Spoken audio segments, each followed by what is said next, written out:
So the problem you're asking me about is a system of equations that looks like x plus 2y equals 7, and then 3x plus 4y equals 17. So these are two equations that go together where the x in each equation is standing for some quantity and the y in both equations is standing for some different quantity. But the x is the same in both and the y is the same in both.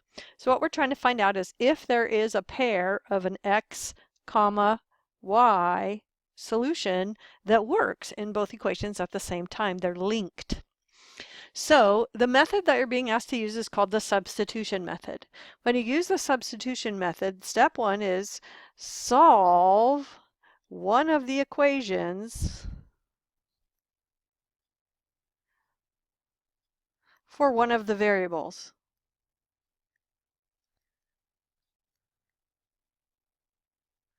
So you have some flexibility. Notice it doesn't say solve the first equation for x or solve the second equation for y.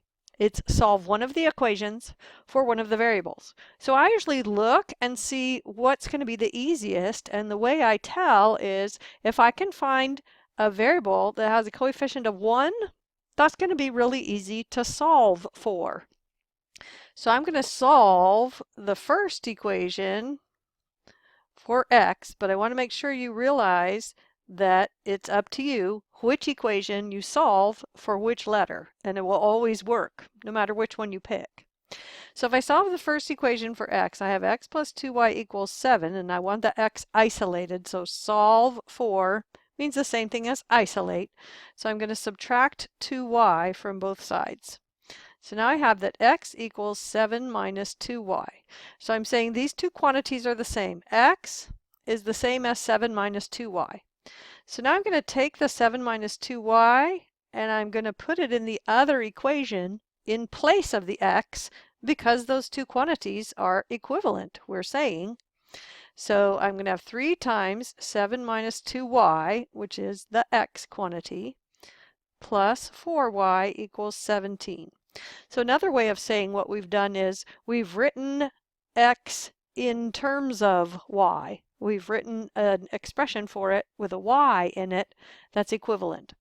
So now I have an equation with only one variable that I know how to solve. So I distribute because parentheses get in the way of solving.